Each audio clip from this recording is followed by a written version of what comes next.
প্রিয় শিক্ষার্থীবৃন্দ, আশা করি সকলে ভালো আছো। সবাইকে আজকের অনলাইন ক্লাসে স্বাগতম জানাচ্ছি।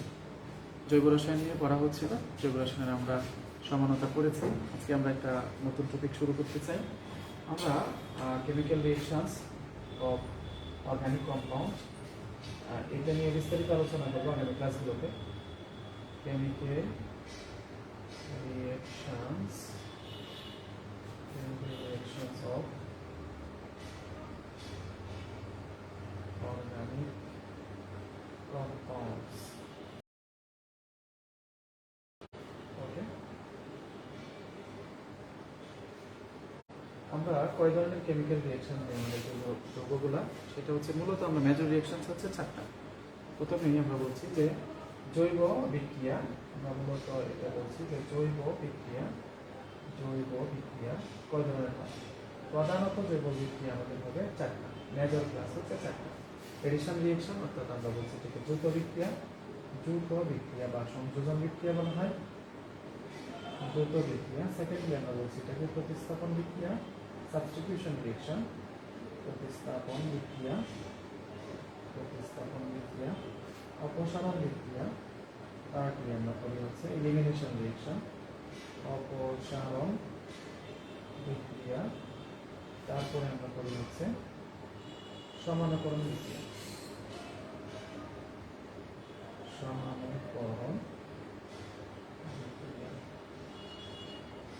ওকে। তাহলে আমরা 4টা রিঅ্যাকশন, মেজর রিঅ্যাকশনস আমরা করি জৈব রসায়নে হচ্ছে 4টা। একটা হচ্ছে আমাদের দ্রুত বিক্রিয়া, প্রতিস্থাপন বিক্রিয়া, অপসারণ বিক্রিয়া, একটা হচ্ছে সমানকরণ বিক্রিয়া। মূলত আমরা 4 ধরনের রিঅ্যাকশন করি। এই রিঅ্যাকশনসগুলো করতে চাইলে আমাকে বন্ড ক্লিভেজ অর্থাৎ আমাকে ইলেকট্রোফাইল, নিউক্লিওফাইল, কার্বোক্যাটায়ন, অ্যানায়ন এটা চিনতে হবে। সুতরাং আমরা এই 4টা রিঅ্যাকশনই দীর্ঘ সময় ধরে করতে থাকবো। আমাদের আজকের আলোচনা হয়তো দ্রুত বিক্রিয়া হবে, কিন্তু এই বিক্রিয়াটা করার আগে আমাকে যেটা করতে হবে সেটা হচ্ছে ক্যাটায়ন, অ্যানায়ন অর্থাৎ জৈব রসায়নের কার্বোক্যাটায়ন, কার্বো অ্যানায়ন এবং আমরা হচ্ছে ইলেকট্রোফাইল, নিউক্লিওফাইল এই অংশটা আমরা একটু চিনে আসতে চাই। চিনে তারপরে আমরা দ্রুত বিক্রিয়াটা শুরু করছি। ইন্ট্রোডাকশন, দ্রুত বিক্রিয়া বা এই বিক্রিয়াগুলো করার জন্য আমাকে একটা ইন্ট্রোডাক্টরি ক্লাস নিতে হবে। ইন্ট্রোডাক্টরি টপিক হচ্ছে আমাদেরকে বন্ড ক্লিভেজ, এটা আমাকে শিখতে হবে। বন্ড ক্লিভেজ এটা একটু শিখতে হবে। What is bond cleavage? যদি আমরা বন্ড ক্লিভেজ বুঝতে চাই, বন্ড ক্লিভেজ মানে এক কথায় হচ্ছে বন্ধন ভেঙে ফেলা। তাহলে বন্ধন ভাঙাটা আমরা কয়টা স্টাইলে ভাঙতে পারি এটা একটু খেয়াল করতে চাই। যেমন আমরা বলছি যে এই বন্ড ক্লিভেজটা 2টি স্টাইলে হইতে পারে। বন্ড ক্লিভেজ, আরএক্স একটা বন্ড আছে, সাপোজ আরএক্স একটা বন্ডে 2টি ইলেকট্রন আছে, 2টা ইলেকট্রন ঠিক এইভাবে বন্ড ভেঙে যাবে। এটা একটা ঘটনা ঘটতে পারে। অথবা হইতে পারে 2টা ইলেকট্রন এ নিয়ে যাবে অথবা এ নিয়ে আসবে। এই 2টা ইলেকট্রন এ এক্স নিয়ে যাবে অথবা আর নিয়ে যাবে। এটা তড়িৎ-ঋণাত্মকতার মানের উপর ডিপেন্ড করবে। তাহলে ঘটনা ঘটতে পারে 2টা, একটা হলো সমানভাবে ভাঙবে আর একটা হচ্ছে সমান না। 2টা ইলেকট্রন যে কোনো একটা স্পিসিস নিয়ে যাবে। যদি যে কোনো একটা স্পিসিস নিয়ে যায়, যিনি নিয়ে যাবেন তার ইলেকট্রন ডেনসিটি বেশি হবে, তাকে আমরা বলছি বেশি ইলেকট্রোনেগেটিভ এবং সে অ্যানায়ন হবে এবং অপর প্রান্তটা হবে। তাহলে বন্ড ক্লিভেজটা আমরা 2টি ক্লাসে আমরা ভাগ করতে চাই। বন্ড ক্লিভেজ 2টি ভাগে বিভক্ত থাকবে। একটা হচ্ছে হোমোলাইটিক বন্ড ক্লিভেজ, মানে বন্ধন বিভাজন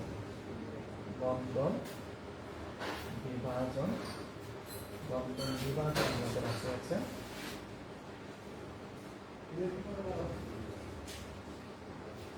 বন্ধন বিভাজন।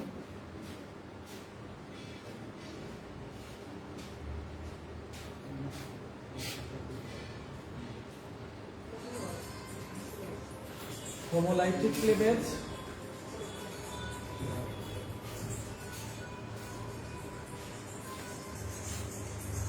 আরেকটা আমরা করতে হচ্ছে হেটারোলাইটিক ক্লিভেজ।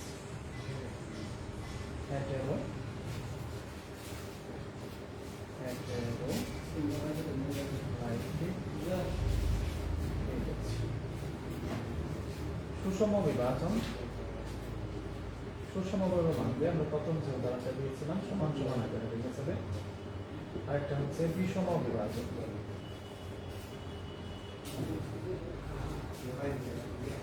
তাহলে বন্ধন ভাঙনটা আমার দুইটা স্টাইলে হতে পারে।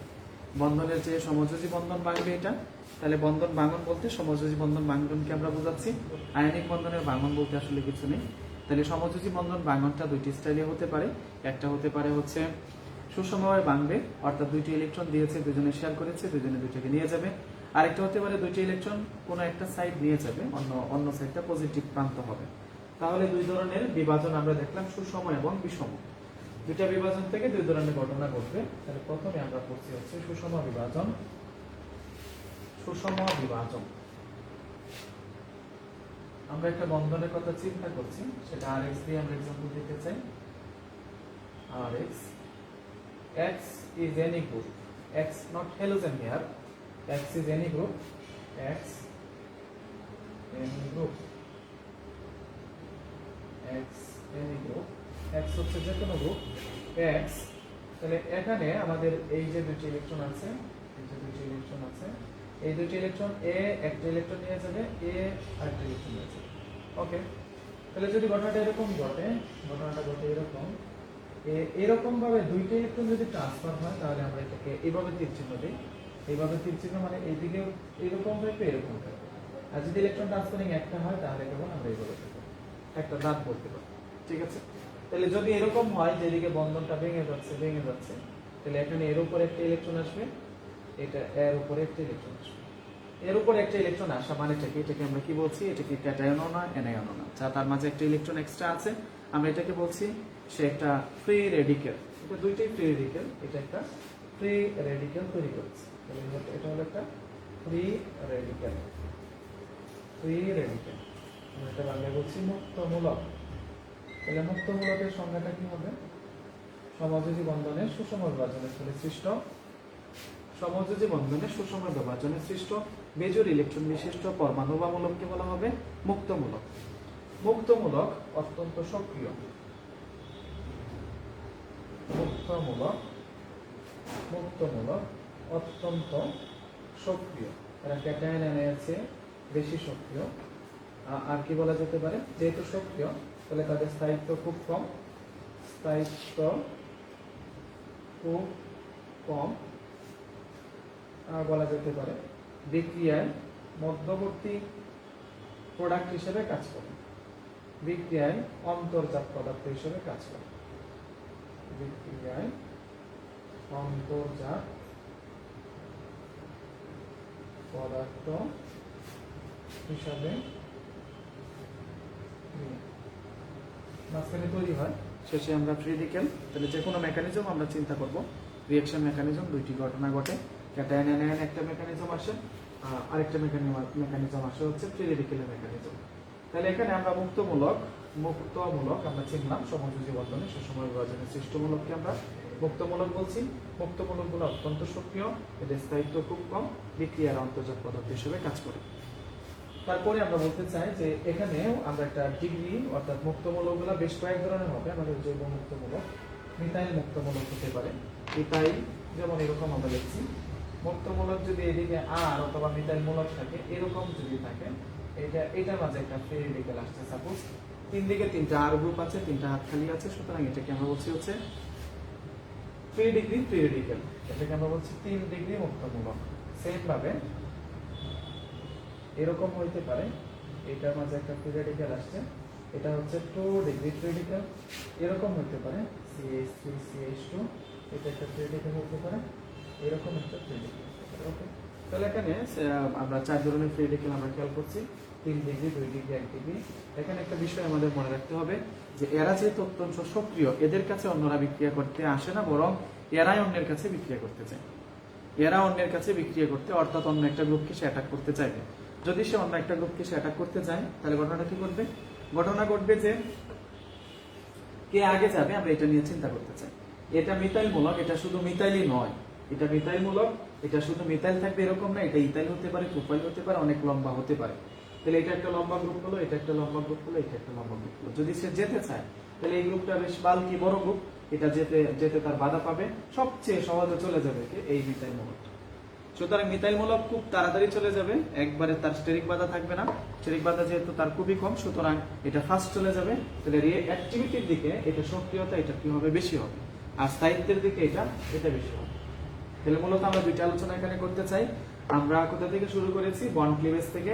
বন্ড ক্লিভেজে হোমোলাইটিক ক্লিভেজ থেকে আমরা আসছি হচ্ছে ফ্রি রেডিকেলের মাঝে আমরা 3, 2, 1 ডিগ্রি দেখলাম। এদের সক্রিয়তা নিয়ে কথা বলতে চাই। এদের সক্রিয়তায় আমরা দেখছি যে মিথাইল মূলক অত্যন্ত সক্রিয়, পক্ষান্তরে ফ্রি রেডিকেল এটা সক্রিয়তা কম, এটা স্থায়িত্ব বেশি হবে।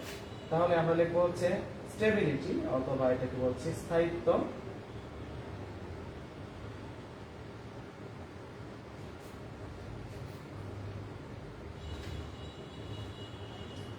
Ten degree, 2 degree, 1 degree. ওকে, এবং সাথে আসছে মিথাইল রেডিকেল। যদি 3 ডিগ্রি স্থায়িত্ব বেশি হয় তাহলে সক্রিয়তা উল্টা, স্থায়িত্ব এবং সক্রিয়তা জাস্ট উল্টা হবে। এমসিকিউ প্রশ্ন হতে পারে, নানান ধরনের প্রশ্ন হতে পারে।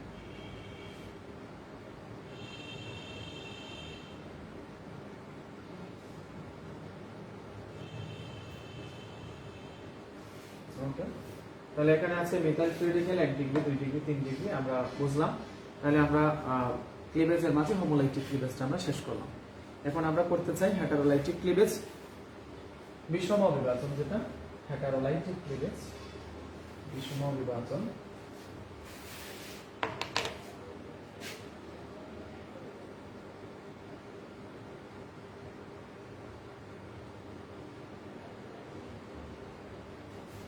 বিষম বিভাজন দুটি স্টাইলে হতে পারে।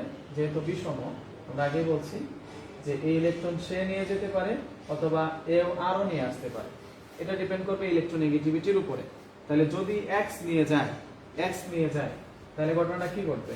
আর হয়ে যাবে প্লাস আর এক্স হয়ে যাবে মাইনাস। এটাকে আমরা বলছি ক্যাটায়ন, কার্বোক্যাটায়ন। যেহেতু এটার মধ্যে কার্বন আছে সুতরাং এটার নাম দিয়েছি আমরা কার্বোক্যাটায়ন। কার্বোক্যাটায়ন তৈরি হবে কোথায়? বিষম বিভাজনে তৈরি হবে। এটা positively charged ion containing carbon. Carbon থাকবে এবং পজিটিভলি চার্জড থাকবে। ক্যাটায়ন কাকে বলে? Positively charged ion. ধনাত্মক চার্জযুক্ত আয়নকে ক্যাটায়ন বলে। ধনাত্মক চার্জযুক্ত এবং কার্বন পরমাণু সম্বলিত আয়নকে বলা হবে কার্বোক্যাটায়ন। তাহলে positively charged ion containing carbon is called carbocation. কার্বোক্যাটায়নটা আমার তিনটা স্টাইলে হতে পারে। কার্বোক্যাটায়নও 3 ধরনের হতে পারে। আমরা একটু আগে যেভাবে লিখছিলাম ঠিক এভাবেই এখানে 3 ডিগ্রি কার্বোক্যাটায়ন হতে পারে। আমরা চিনে রাখি 3, 2, 1 আমাদের সামনে রিঅ্যাকশন গুলোতে এগুলো খুবই প্রয়োজন হবে। 3 ডিগ্রি, তারপরে আমরা বলছি এটা হচ্ছে আবার 2 ডিগ্রি, এটা হচ্ছে 1 ডিগ্রি কার্বোক্যাটায়ন, এটা হচ্ছে আমার methyl carbocation. 3 degree, 2 degree, 1 degree. এখন কথা হচ্ছে এদের মাঝে কার সক্রিয়তা বেশি হবে, কার সক্রিয়তা কম হবে, এটা আমাদের আলোচনার বিষয়। আগে আমরা যে एग्जांपल দিয়েছি যে ফ্রি রেডিকেল অন্যের কাছে বিক্রিয়া করতে যায়, ক্যাটায়ন আয়ন কেউ কার কাছে বিক্রিয়া করতে যায় না, বরং অন্য কোনো রিএজেন্ট এদের কাছে বিক্রিয়া করতে আসে। এরা যেহেতু প্লাস বিক্রিয়া করতে আসবে হচ্ছে মাইনাস, এরা যেহেতু প্লাস বিক্রিয়া করতে আসবে হচ্ছে মাইনাস, এরা যেহেতু প্লাস সুতরাং বিক্রিয়া করতে আসবে মাইনাস।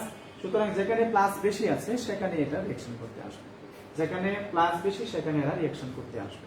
তাহলে প্লাস বেশি কোথায় এগুলোর মাঝে আমরা চিন্তা করি। মিথাইল মূলক সম্পর্কে আমাদের জানা আছে যে মিথাইল মূলক হচ্ছে ইলেকট্রন ত্যাগী মূলক, সামনের দিকে সেই ইলেকট্রন কি করে? পুশ করে। মিথাইল মূলক হচ্ছে ইলেকট্রন ত্যাগী মূলক, ইলেকট্রন সে সামনের দিকে দিয়ে দেয়। তাহলে ইলেকট্রন যদি সে দিয়ে দেয়, সে দিল, কয়জনে দিল? 3 জনে দিল। 3 জনে দিলে ইলেকট্রন ডেনসিটি, এখানে ইলেকট্রন দিচ্ছে তাহলে পজিটিভ যে চার্জ আছে সেই পজিটিভ চার্জটা কমে যাবে। এখানে আমরা দিচ্ছি 2 জনে দিচ্ছে, 2 জনে দিলে আরেকটু মানে এখানে বেশি কমবে, এখানে একটু কম কমবে, এখানে মাত্র একজনে কমাইতে পারছে। সবচেয়ে কমাইতে পারছে কোথায়? প্লাস চার্জটা কমবে কোথায়? এটা দিচ্ছি মাইনাস চার্জ দিলে প্লাস চার্জ কমে যায়। তাহলে 3 জনে কমাচ্ছে, 2 জনে কমাচ্ছে এখানে, তাহলে সবচেয়ে বেশি কমেছে কোথায়? এখানে কমার হারটা বেশি, এর মানে এখানে পজিটিভ চার্জ কম, সুতরাং মাইনাস চার্জ এখানে আসতেই চাইবে না, সবচেয়ে বেশি আসতে চাইবে কোথায়? এখানে। তাহলে যেহেতু এখানে বেশি আসতে চায় সুতরাং এটার সক্রিয়তা বেশি, এখানে আসতে চায় না, এটার স্থায়িত্ব বেশি। আর আমরা লিখবো হচ্ছে স্থায়িত্ব লিখবো হচ্ছে 3 ডিগ্রি, 2 ডিগ্রি, 1 ডিগ্রি এবং হচ্ছে মিথাইল ক্যাটায়ন।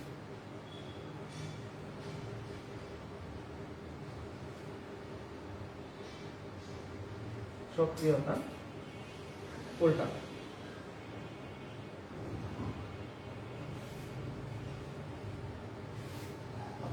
ওকে, তাহলে মোটামুটি আমরা এখানে বিষম বিভাজনের কার্বোক্যাটায়ন অংশটা পড়েছি। আরেকটা অংশ থাকবে এখানে আলোচনার, এই তীরটা এদিকে না গিয়ে যদি এরকম হয়, যদি এমন হয় যে আর আর যে গ্রুপটা আছে সেই গ্রুপটা নিজেই এক্স এর চেয়ে বেশি পরিচয়াত্মক, আগেই বলছি যে এক্স কোনো এটা হেলোজেন হয়, সুতরাং সে যদি সেই ইলেকট্রনটা টান দেয় তাহলে কি হবে, তাহলে দেখা যাবে সে নিজে মাইনাস হয়েছে, অপর অংশটা প্লাস হয়েছে, তাহলে এটা হবে কার্বনায়ন। কার্বোক্যাটায়ন যদি হয় positively charge ion containing carbon, it is called carbocation, তাহলে কার্বনায়ন হবে negatively charge ion containing carbon is called carbanion. তাহলে কার্বনায়নের মাঝেও আমরা দেখবো এখানেও তিনটা ক্যাটাগরি হতে পারে, 1 ডিগ্রি 2 ডিগ্রি 3 ডিগ্রি আসতে পারে, সবগুলা স্থায়িত্ব সক্রিয়তা নিয়ে আমাদের আলোচনা। সেম ভাবে একটু আগে আমরা যে এক্সপ্রেশন দিয়েছি, এখানে মাইনাস চার্জ আছে, মিথাইলমূলক আগের মতো ইলেকট্রন ডোনেটিং গ্রুপ আছে, মিথাইলমূলক ইলেকট্রন পুশিং গ্রুপ, সামনের দিকে ইলেকট্রন পুশ করছে, এটা প্লাস হচ্ছে, এরকম হচ্ছে, এটা এরকম হচ্ছে, ঠিক আছে, এটা মাইনাস মাইনাস, তাহলে মাইনাস যেখানে বেশি এখানে এখানে বিক্রিয়া করতে কি আসবে, প্লাস বিক্রিয়া করতে আসবে, সুতরাং যেখানে মাইনাস বেশি সেখানে দ্রুত আসবে। এরা ইলেকট্রন কি করছে, পুশ করছে, পুশ করলে এই মাইনাস বাড়বে চার্জ, যেহেতু মাইনাস দেওয়া হচ্ছে, আগে প্লাস ছিল, মাইনাস দিয়ে প্লাস কমছে, কিন্তু এখানে মাইনাস আছে, মাইনাস দিচ্ছে, মাইনাস বাড়বে। এখানে মাইনাস আছে, এখানে বাড়াচ্ছে কয়জনে, 3 জন, এখানে বাড়াতে পারছে 2 জন, এখানে বাড়াতে পারছে একটা গ্রুপ, এখানে কেউ বাড়ায় না, সুতরাং এটার চার্জ সবচেয়ে কম। সবচেয়ে কম চার্জ এর মানে পজিটিভ চার্জ এটার মধ্যে আসতেই চাইবে না, তাহলে এটা স্থায়িত্ব বেশি, আর সক্রিয়তা থেকে এখন এটা বেশি, কারণ এটা মাইনাস চার্জ বেশি, প্লাস চার্জ সহজেই আসবে। তাহলে স্থায়িত্বের দিকে আমরা চিন্তা করবো কোথায়, এটা, তারপরে আমরা এটা বলছি 3 ডিগ্রি 2 ডিগ্রি 1 ডিগ্রি, তাহলে 1 ডিগ্রি 2 ডিগ্রি 3 ডিগ্রি। সক্রিয়তার ক্ষেত্রে 3 ডিগ্রি সবচেয়ে বেশি সক্রিয়, তারপরে 2 ডিগ্রি সক্রিয়, তারপরে 1 ডিগ্রি সক্রিয়, তারপরে মেটাল সক্রিয়। ওকে, তাহলে মোটামুটি আমরা এদের বন্ড ক্লিভেজ গুলো পড়লাম। বন্ড ক্লিভেজ আমরা দুই ধরনের ক্লিভেজ আমরা দেখছি, হোমোলাইটিক ক্লিভেজ আর একটা হচ্ছে হেটারোলাইটিক ক্লিভেজ। বন্ড ক্লিভেজ আর টু টাইপস, হোমোলাইটিক, হেটারোলাইটিক। আমরা মূলত আসলে এগুলো পড়ছি, এটা আমাদের ইন্ট্রোডাক্টরি ক্লাস। আমরা পড়তে চাই বিভিন্ন রিঅ্যাকশনস, অপসারণ, প্রতিস্থাপন, তারপরে আমরা পড়বো হচ্ছে সমানুকরণ। এই বিক্রিয়াগুলো করার জন্যই আমরা এই টপিকটা পড়লাম, অর্থাৎ আমরা বন্ড ক্লিভেজ করে আমরা ফ্রি রেডিক্যাল আইডিয়া পেয়েছি, ফ্রি রেডিক্যাল স্থায়িত্ব সক্রিয়তা পেলাম। ফ্রি রেডিক্যালের স্থায়িত্ব সক্রিয়তা এবং কার্বোক্যাটায়নের স্থায়িত্ব সক্রিয়তা একই রকম। আর তারপরে আছে আমাদের কার্বনায়ন, অর্থাৎ বিষম বিভাজনের সৃষ্ট আমাদের নেগেটিভ আয়ন, এখানেও আছে 3 ডিগ্রি 2 ডিগ্রি 1 ডিগ্রি, এদের আমরা সক্রিয়তা স্থায়িত্ব করেছি। তাহলে আগামী দিন আমরা আমাদের অপসারণ বিক্রিয়া বা দ্রুত বিক্রিয়া থেকে আমরা স্টার্ট করব, বিক্রিয়াগুলো নিয়ে আমরা কথা বলবো। আজকে আমরা এ পর্যন্ত থাকি, সবাই ভালো থাকো, সুস্থ থাকো, আল্লাহ হাফেজ।